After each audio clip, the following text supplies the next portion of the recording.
Good morning, students. Today I have sent you the notes of chapter 5, that is fundamental unit of life. In this chapter we have to study about the cell.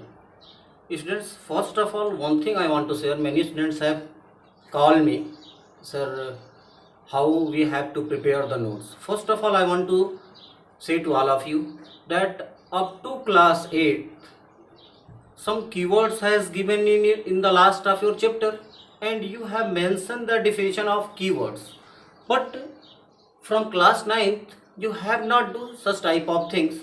Only you have to study the topics and write the notes. No need to write about the keywords. So what we have to study in this chapter, let us see, that is fundamental unit of life, means cell. In this chapter what we have to study, students? First of all, we have to study about the cell, that what is cell. Cell is the basic structural and functional unit of life. It is the building block matter of living organisms. I have mentioned here, cell is the basic structural and functional unit of life. It is building block matter of living organisms. Means cell is the very smallest part by which any body of the living beings has made up of. Now we have to study about the discovery. Who has discovered the cell?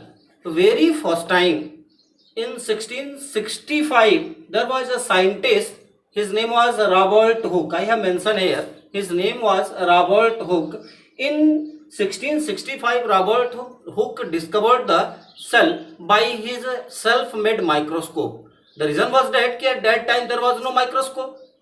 So he has made his own microscope, and with the help of his own microscope he has discovered the cell. For the discovery of cell, he has taken the cork of bottles. You have seen in many bottles there is a cork, and that cork was used by Robert Hooke. He has cut a very thin slice of that cork and seen in his handmade microscope. So when he has seen under the microscope and examined, at that time there was a small room like structure. We can say this type of structure was seen under his microscope. When he has made his microscope, he has seen there was a small room like structure there. These small rooms which is seen under the microscope was called as cell.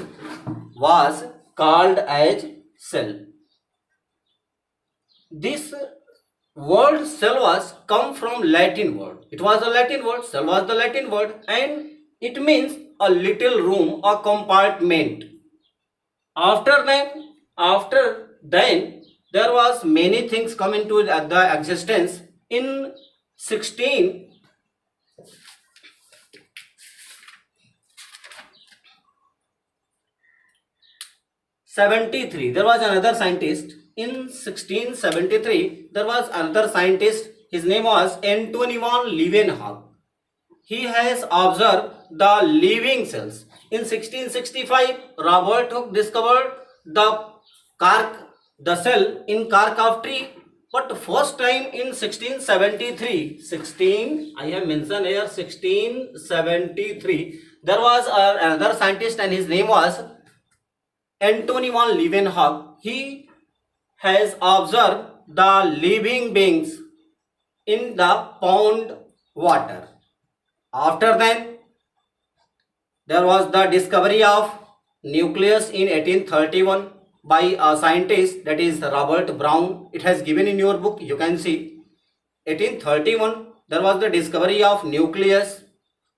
After that there was a cell theory that is given by Schleiden and Swan in 1838 and 1839. Now we have to study about the unicellular and multicellular organisms. Students, on the basis of cell, The organisms has classified as unicellular organisms and multicellular organisms. Unicellular organisms are those organisms that are made up of single cell. There was only cell, due to which they are classified as unicellular organisms. Whereas there are many organisms which is made up of many cells and they are classified as multicellular organisms.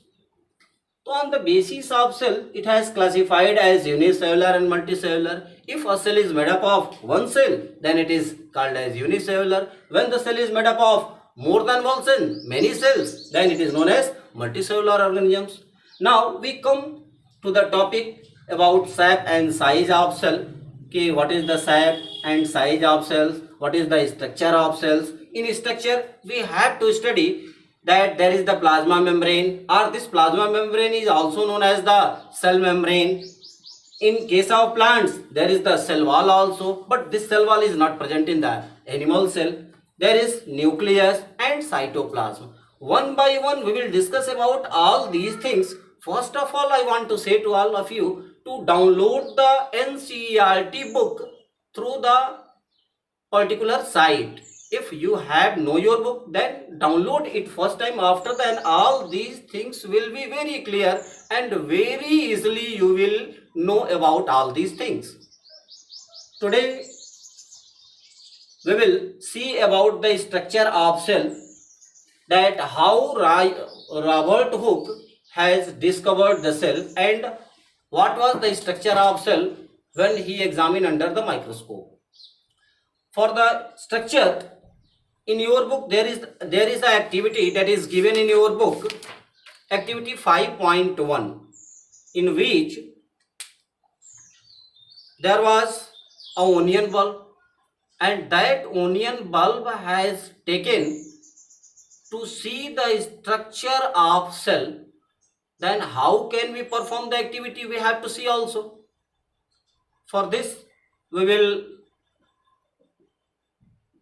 come later on this topic. First of all, we have to see about the structure of cells that is given in your book on page number 57, cell of an onion peel. So we will see what is the structure of cell. If we see the structure of onion peel under the microscope, then we will see that there is the compartment like structure like this. We can see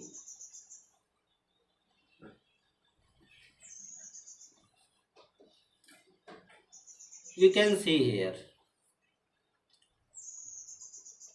when the onion peel has mounted, then this type of structure has seen under the microscope. So this structure, that is the one cell, that is one cell, this is the one cell, this is the structure of cell. So if we see the one part of this structure, then it will seen in such a way. This is the outer boundary and this outer boundary is known as the plasma membrane. Now in center there was a very solid part and this part is nucleus. In between this cell membrane and nucleus, a light part I have seen that has not been seen in the microscope. This part is known as cytoplasm. We can see this is the cell membrane, CM मैंने लिखा है, cell membrane or plasma membrane. We can write here plasma membrane. This is the nucleus, and this part which has taken the very little stain, this part is known as cytoplasm. So on the basis of this structure we will discuss in next video, students. Note down all these things. Thanks.